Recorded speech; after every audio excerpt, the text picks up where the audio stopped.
It's that time of year again, asparagus time.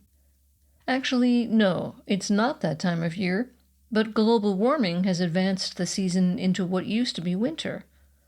But you know the season has arrived when people start lining up at produce stands to buy tasteless, vaguely phallic white sticks.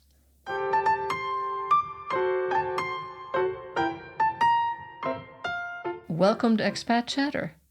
This is Brenda Arnold. Yes, white. Because somebody, somehow, somewhere, convinced the German population that white asparagus tastes better than the green. The white shafts are dug out of the ground prematurely before they reach the surface and can produce chlorophyll and pesky byproducts known as flavor and vitamins. But no matter. To make the dish tasty, all you have to do is drown the steamed asparagus in creamy yellow hollandaise sauce, the same kind you use to add a few hundred calories to eggs to make them eggs Benedict.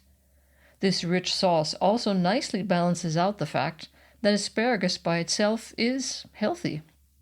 I'm not just imagining that Germans consume a lot of asparagus. The country plants more of it than any other European country, to the tune of 21,270 hectares, or 52,600 acres, in 2022. White asparagus is not cheap, and there's a good reason for that. You cannot drive across a field with a giant combine to harvest the asparagus the way they do in the American Midwest to make short work of wheat or corn. Because white asparagus is dug out of the ground, it must be done by hand. You have to bend over to dig down into the dirt and cut it at the base. This is called Spargelstechen, which means to pierce the asparagus. I once worked for a company located in a nearby town, so famous for its asparagus that its name has become part of the locally harvested crop. Schrobenhausener Spargel is sold for a premium at stands at the Viktualienmarkt in Munich, the high-end produce market, or at stands scattered throughout the city's pedestrian zone.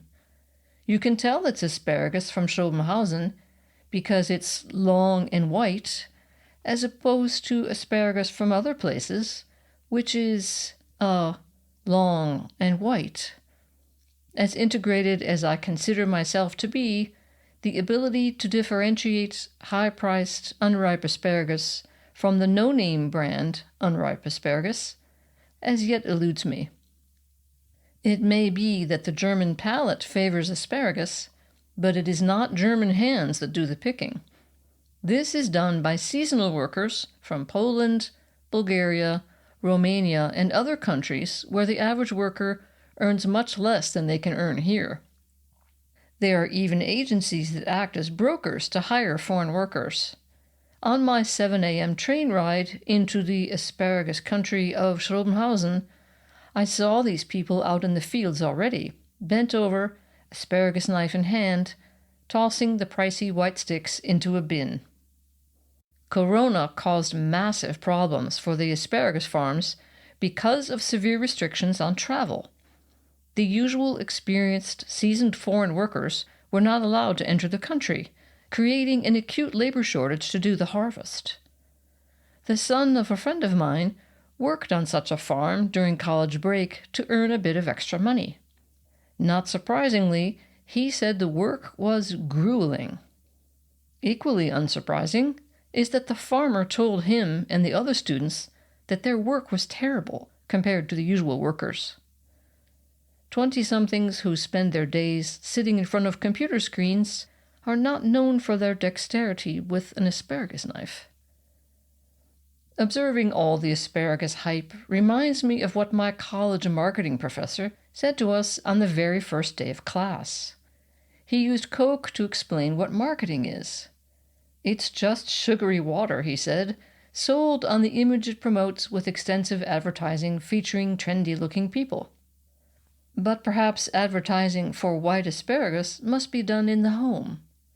During asparagus season, it was once served at a dinner in my daughter's kindergarten, and since Being a simple, honest American cook at heart, I had only served green asparagus at home. She couldn't understand why these white sticks were being referred to as asparagus. Biting into it, she couldn't believe that it was being referred to as food at all, much less that it carried the same name as a vegetable she knew and loved, and she has refused to touch it since. Oh well, I suppose I should take comfort in the fact that after all the effort I put into infusing American culture into my kids, it worked. Even if it means they won't eat white asparagus. Thanks for listening, and if you liked the podcast, why not forward it to a friend? Thanks so much, and see you next time.